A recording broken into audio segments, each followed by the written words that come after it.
بسم الله الرحمن الرحيم الحمد لله رب العالمين وصلى الله وسلم وبارك على عبده ورسوله نبينا محمد وعلى آله وصحبه أجمعين.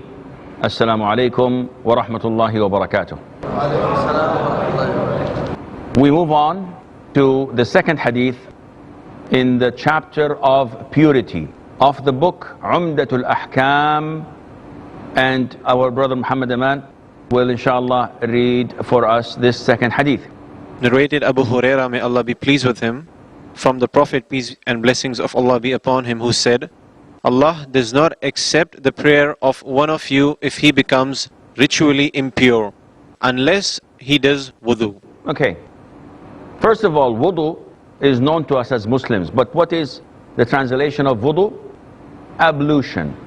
And what is the state of being ritually impure? Now, this hadith is related to tahara, and usually in the books of fiqh they explain what tahara is by saying, first of all, there is tahara which is physical, and there is tahara which is moral.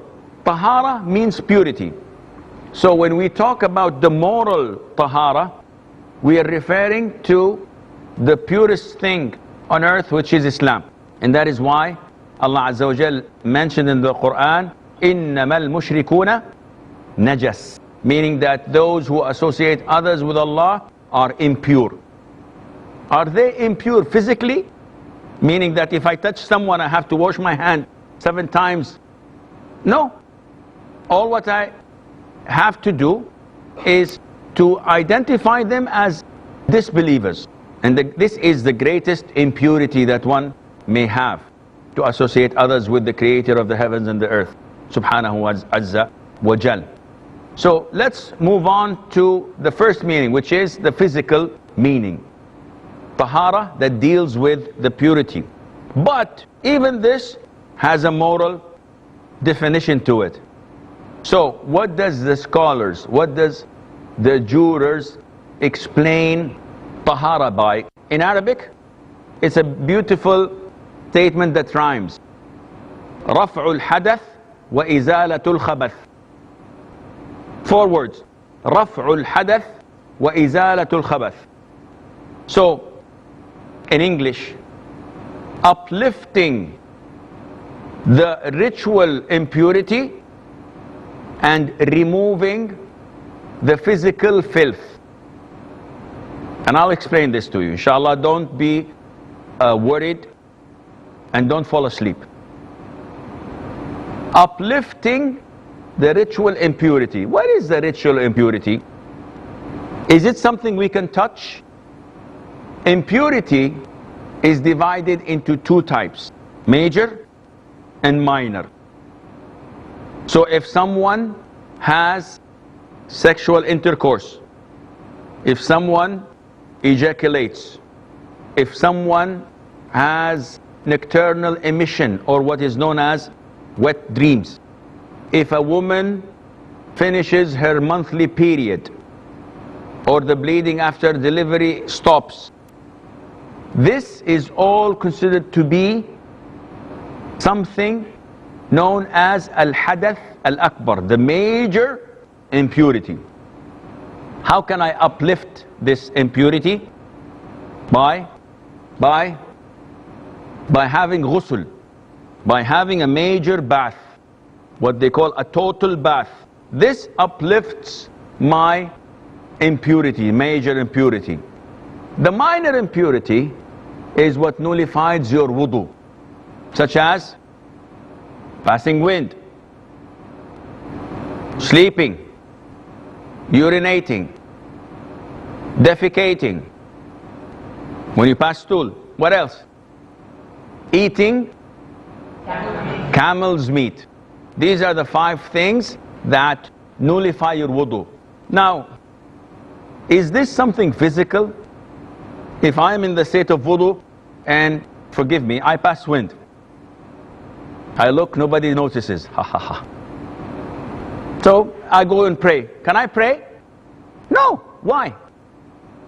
Because I am in the state of minor impurity.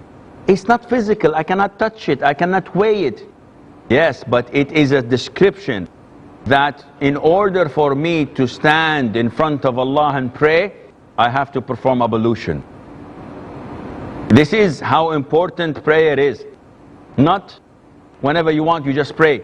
You have to clean yourself. You have to follow a certain ritual so that you can be eligible to pray. Not anything that goes. And therefore, it is a condition for prayer to perform ablution. So the Prophet in this hadith is telling us that Allah does not accept the prayer of you unless he performs wudu. If I perform ablution, then I can pray. Now, this is the minor and major impurities and how to uplift them. But what is the second part of purity?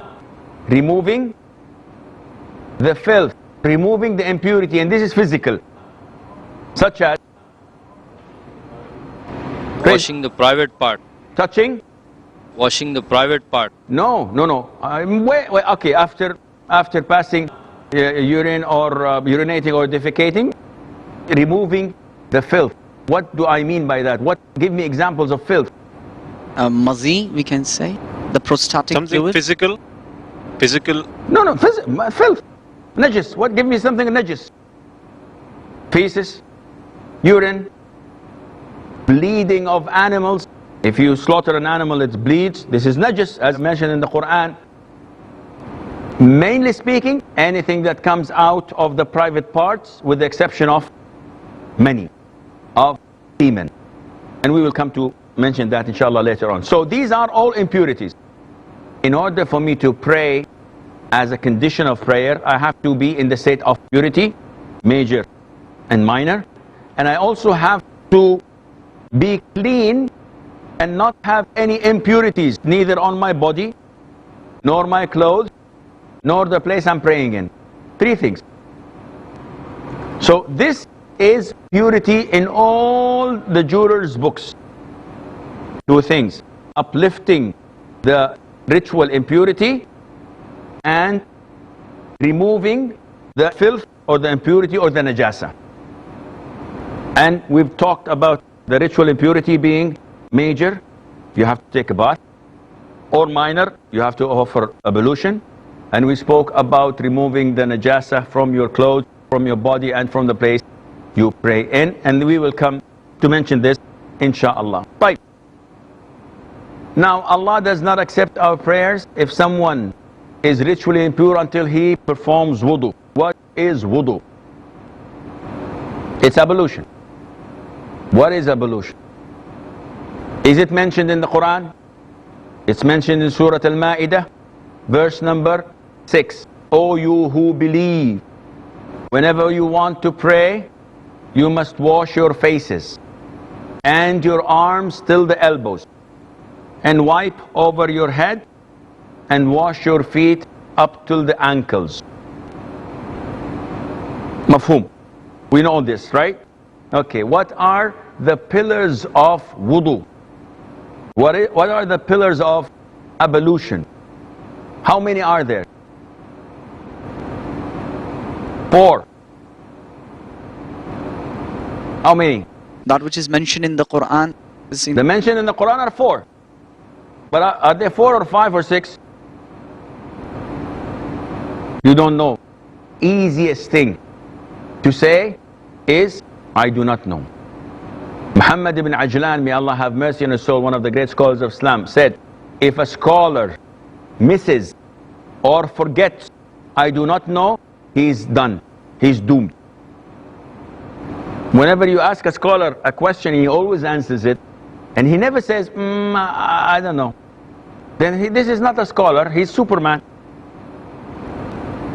Imam Malik ibn Anas, may Allah have mercy on his soul, a man came all the way from the Caucasus, or from the area of Chechnya and the place of the east, and he traveled for 2-3 months, and he said, I have about 48 problems I'd like to ask you because my people sent me. Go ahead. And he gave him all these 48. He answered only 16 and in 32 he said, I do not know. So the man said, I traveled all this distance, 2.5 months or 3 months. What do you want me to go to my people? 48 you only answered 16 and 32 you do not know? What should I go and tell my people? Tell them, he said, Imam Malik ibn Anas, the head of the Maliki school of thought, the Imam of Medina, does not know. And this is a sign that he is a true scholar. So if you don't know, just simply say don't know. If you have a hunch, if you have a guess that is inshallah strong, you go ahead. There are 6 pillars of wudu. One of them is not there, your wudu is invalid. And this is the difference between conditions and pillars. Pillars are part of the ibadah. If it does not exist, your ibadah is gone. Are there pillars in prayer? Such as intention. Did we say that intention was a pillar or a condition? It's a condition. Takbiratul ihram, standing up, ruku', sujood, all of these are pillars. If someone after finishing prayer says, I should have prayed 4, I prayed only 2, yallah inshallah tomorrow. No, go ahead and pray. I forgot to prostrate. Go ahead, your prayer is invalid. So prayers have pillars, wudu has pillars, but we will get to know these pillars inshallah after the break, so stay tuned. Assalamu alaikum and welcome back. Just before the break we said that ablution has how many pillars? 6. Now okay, your vision is good, because usually when I do this with the people and I say how many, they say 4. How many? They say 2, and without thinking. No, you have to think before you talk. There are 6 pillars.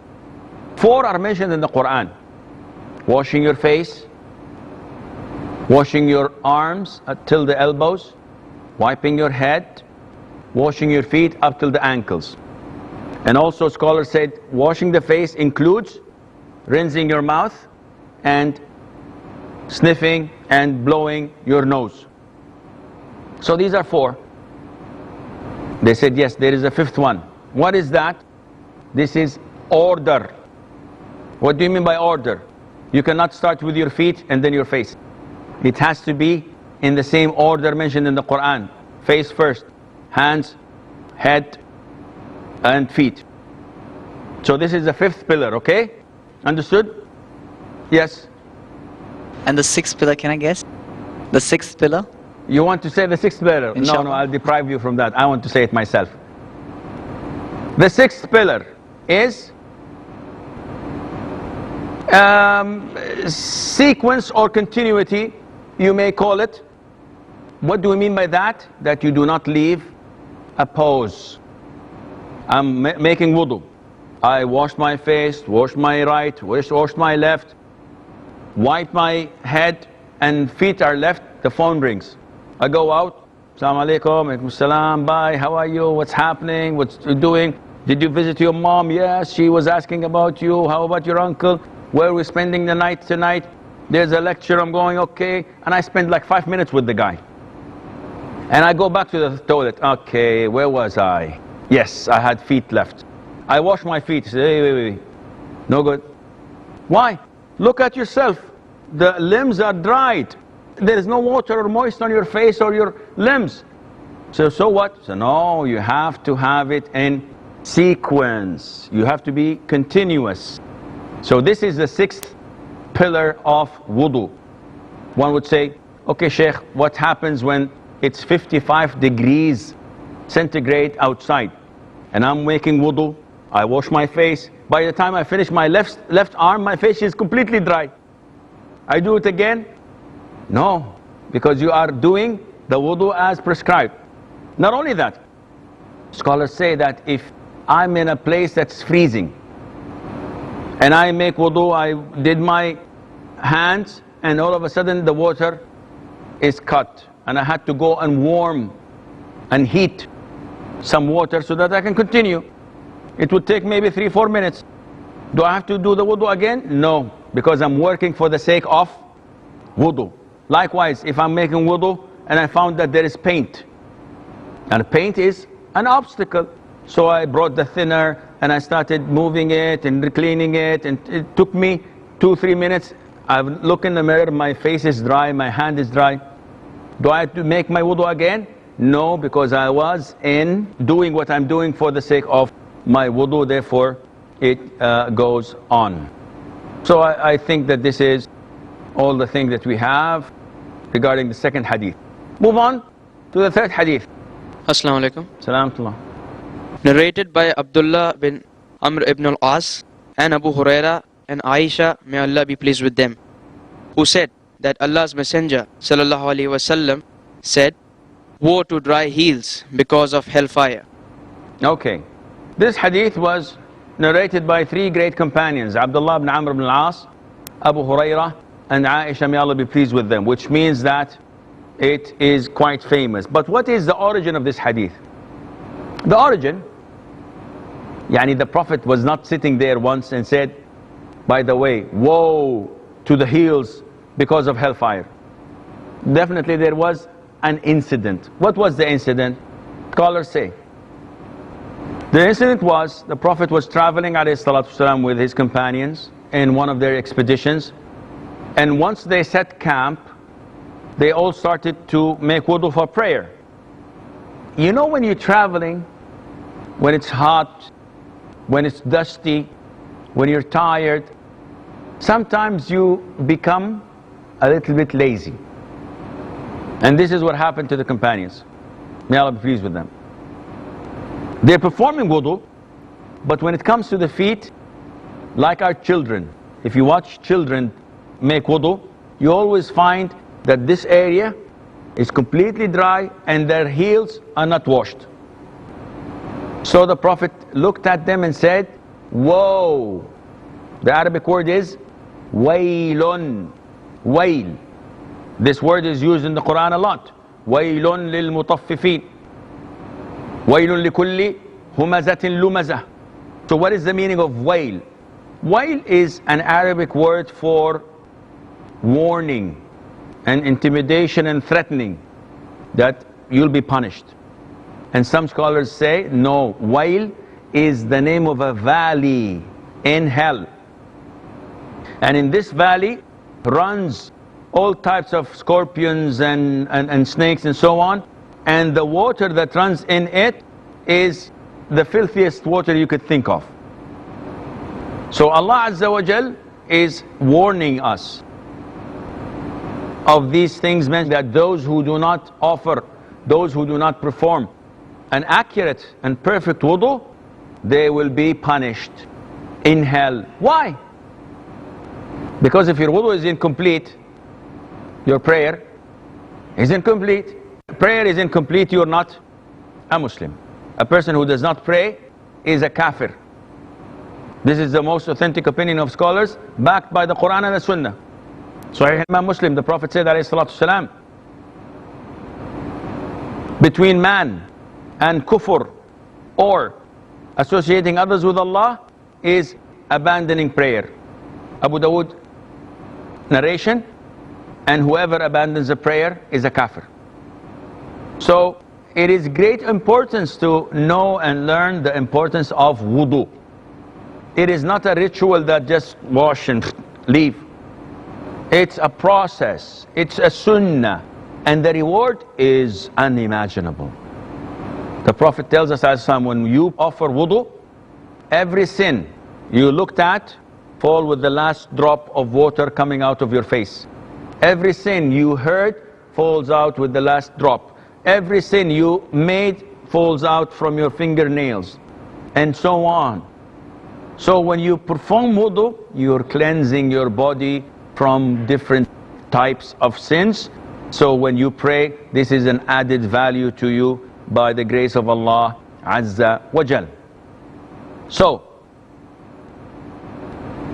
the Prophet ﷺ is telling them, I can see that there are dry areas in your heels, and that is why if you do not wash it properly, you are in great trouble. Abu Huraira reports that the Prophet ﷺ saw a man with this much in his foot unwashed. The narration, Abu Huraira said, if this man dies, he would have died on a religion other than the religion of Prophet ﷺ, because his prayer would not be accepted. So it's a serious offense not to offer your wudu properly. And unfortunately, those who work in painting or construction, all the time we see them making wudu with old paints on their hands. Their prayer is invalid. Women put their manicures and they go to make wudu. You cannot. This is an obstacle. Water has to cover all the areas mentioned in the Quran. And if there's an obstacle, it has to be removed. Of course, I'm not talking about emergencies, as in the case of a person with a broken arm. How can he wash it? No, I'm talking about normal cases that people should look into. So, with this we conclude our hadith. We open the floor for any questions regarding to this topic or the previous topic if you wish. Yes, brother. It is not permitted to urinate in a standing position. You're asking me or you're telling me? I'm asking because that is what we have been taught. That is the opinion, a majority opinion, that you should not be urinating in a standing position. Now, my intent is to clear myself of this impurity, but when I go, let's say, to a mall or to in an airline where there are Western toilets, and I see it has been used before me, and I can see urine on the flap. Now, I'm not comfortable in using that flap, but my intent is to, my intention is to. So, if in that situation, if a person urinates in the standing position, given the intent that does what? Okay, I get your question. Thank you. And it would have been simpler if you said, is it permissible to urinate standing up or not? And I would say, yes, it is. Simple. The Prophet himself, alayhi salatu wasalam, in the authentic hadith, came to something like a junkyard, and the hadith says, urinated standing up. So the Prophet did it, alayhi salatu wasalam.